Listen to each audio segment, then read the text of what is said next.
तो hello friends, welcome back to my channel. और friend, आज की वीडियो सीरीज के अंदर हम टॉपिक डिस्कस करने वाले हैं इंग्लिश फॉर कम्युनिकेशन के अंदर ऑक्सिलरी वर्ब्स को। जी हाँ दोस्तों, ऑक्सिलरी वर्ब्स क्या होते हैं, किस तरीके से ऑक्सिलरी वर्ब्स काम करते हैं, एग्जामिनेशन में आएगा तो किस तरीके से हम उसके बारे में लिखेंगे, उनके सारे पॉइंट ऑफ व्यू को हम डिस्कस करने वाले हैं।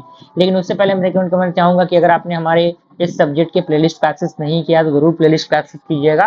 प्लेलिस्ट का लिंक आपको नीचे डिस्क्रिप्शन बॉक्स में मिल रहा होगा। आइए स्टार्ट करते हैं। ऑक्सिलरी वर्ब्स क्या होते हैं।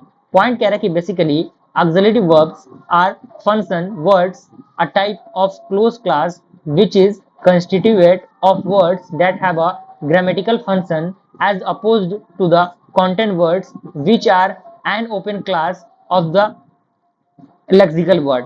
कहने का मतलब क्या है कि जो बेसिकली ऑक्सिलरी वर्ब्स होते हैं वो फंक्शन ऑफ वर्ड्स होते हैं और फंक्शन वर्ड्स होते हैं जो कि क्लोज्ड क्लासेस के अकॉर्डिंग कंस्टिट्यूट होते हैं, जिसमें जो बेसिकली वर्ड्स जो होते हैं उनके पास एक ग्रामेटिकली फंक्शन होता है जो कंटेंट वर्ड के लिए यूज होता है।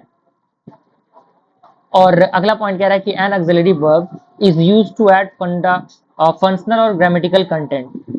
यानी कहने का मतलब क्या है कि जो भी वर्ड्स होते हैं, जो भी सेंटेंस होते हैं, उनके अंदर ऑक्सिलरी वर्ब अगर हम ऐड करते हैं तो उनके जो फंक्शनैलिटीज हैं, उनके अंदर जो ग्रामेटिकल करेक्शन है वो बेहतरीन हो जाता है।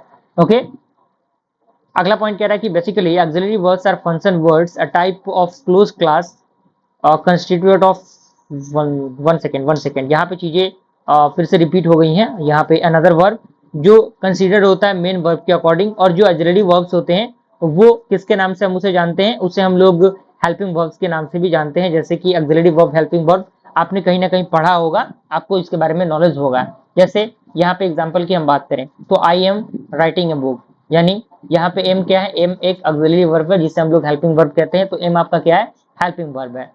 उसके बाद आपका आता है he has done the work, तो यहाँ पे हैज क्या है, हैज भी आपका एक प्रकार का ऑक्सिलरी वर्ब है, हेल्पिंग वर्ब है। उसके बाद तीसरा एग्जांपल है we will be there in a minute, तो यहाँ पे कौन सा आपका ऑक्सिलरी वर्ब है, तो विल आपका जो है ऑक्सिलरी वर्ब है। उसके बाद would you help me with this homework, तो यहाँ पे वुड आपका हेल्पिंग वर्ब है और कैन आपका यहाँ पे हेल्पिंग वर्ब है, यहाँ पे डिड है, यहाँ पे डू है, यहाँ पे मस्ट है। तो ये सारी चीजें हैं जो कि हमें ऑक्सिलरी वर्ब के अंदर देखनी थी। अब यहाँ पे लिस्ट दिया हुआ है ऑक्सिलरी वर्ब का, तो कह रहा है कि this is a list of English auxiliary verbs, यानी ये जो लिस्ट आपको दिख रहा है ये इंग्लिश ऑक्सिलरी वर्ब्स के अंदर लिस्ट यूज होते हैं मेनली। तो बी की हम बात करें तो एम अगर ऑक्सिलरी वर्ब बी रहा तो यहाँ पे am are is was were being use होगा। उसके बाद कैन कुड डू रहा तो डू के साथ डिड भी यूज होगा, डज डूइंग। हैव की हम बात करें तो हैड हैज हैविंग, इनके साथ ये चीजें यूज होंगी। उसके बाद आपका मे ऑक्सिलरी वर्ब है, माइट है, मस्ट है, शैल है, शुड है, और विल है, वुड है। और इसका एग्जांपल आपके सामने दिया हुआ है, सारे एग्जांपल्स आपके सामने मेंशन किए गए हैं। तो आई होप ऑक्सिलरी वर्ब आपको समझ में आ गया होगा। चीजों को थोड़ा सा प्रैक्टिस कीजिए, रिवाइज कीजिए। मिलते हैं फ्रेंड्स अगले वीडियो में, तब तक के लिए थैंक यू।